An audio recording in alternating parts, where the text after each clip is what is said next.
নমস্কাৰ,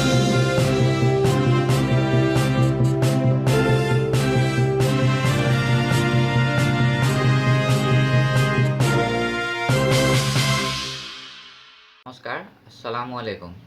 ঈদ মুবাৰক। আজি পবিত্ৰ ঈদ উজ জোহা বা বকৰীদ বা আমি কুৰবানী ঈদ বুলি জানো। কুৰবানী মানে হৈছে ত্যাগ আৰু ঈদ মানে হৈছে খুচি বা আনন্দ।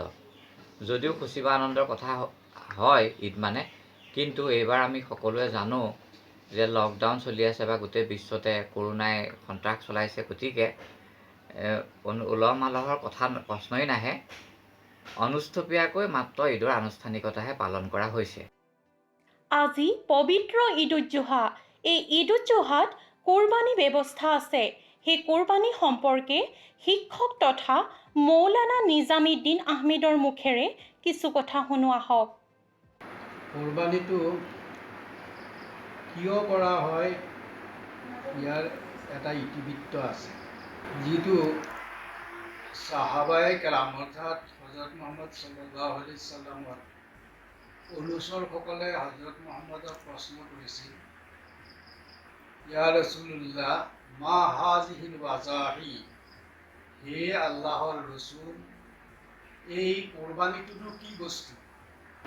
তেখেতে উত্তৰত কৈছিল, হাজিহি সুন্নতু ইব্ৰাহিম, এইটো ইব্ৰাহিম আলাইহিছ ছালামৰ এটা সুন্নত। সুন্নত বুলিলে আমি মহাপুৰুষসকলৰ কৃতকৰ্মৰ অনুকৰণ কৰা বুলি বুজোঁ। গতিকে এই কোৰবানীটো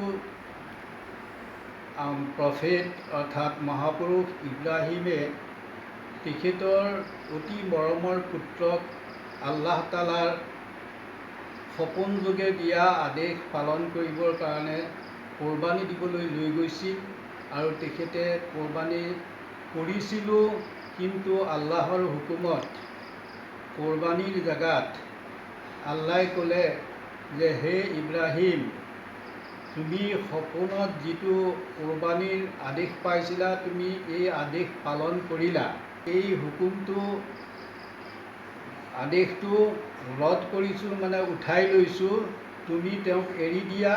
প্ৰত্যেক বছৰেই যি তাৰিখত ইব্ৰাহিম আলাইহিছ ছালামে ইছমাইল আলাইহিছ ছালামক কোৰবানী দিবলৈ লৈ গৈছিল, সেই তাৰিখতেই প্ৰত্যেক বছৰতেই কোৰবানী দিয়ে আৰু সেই দিনটোক এটা তোহাৰ হিচাপে, উৎসৱ হিচাপে ইছলাম ধৰ্মাৱলম্বীসকলক দান কৰে আৰু সেই তাৰিখতেই ঈদ উল আজহা নামেৰে এই দিনটোক ঈদ পালন কৰিবৰ কাৰণে তেখেতৰ নিৰ্দেশ হ'ল। ইছলামত যিমানবোৰ কাম আছে সকলো কামতেই পুণ্য আছে, সেইকাৰণে কোৰবানীটো এটা এবাদত হিচাপে গণ্য কৰা হৈছে, যিটোত পুণ্য অৰ্থাৎ নেকি বা সৱাব লাভ কৰিব পৰা যায়। আৰু তেতিয়াৰ পৰা কিয়ামত পৰ্যন্ত যিমান দিন থাকিব, প্ৰত্যেক বছৰেই সেই তাৰিখটো পাব। প্ৰত্যেক মুছলমানে সেই তাৰিখত, প্ৰত্যেক মুছলমানে নহয়, যিসকল অৱস্থাশালী হ'ব, যিসকলে কোৰবানী দিব পৰা শক্তি আছে, তেখেতসকলৰ ওপৰত কোৰবানী দিয়াটো বাধ্যতামূলক।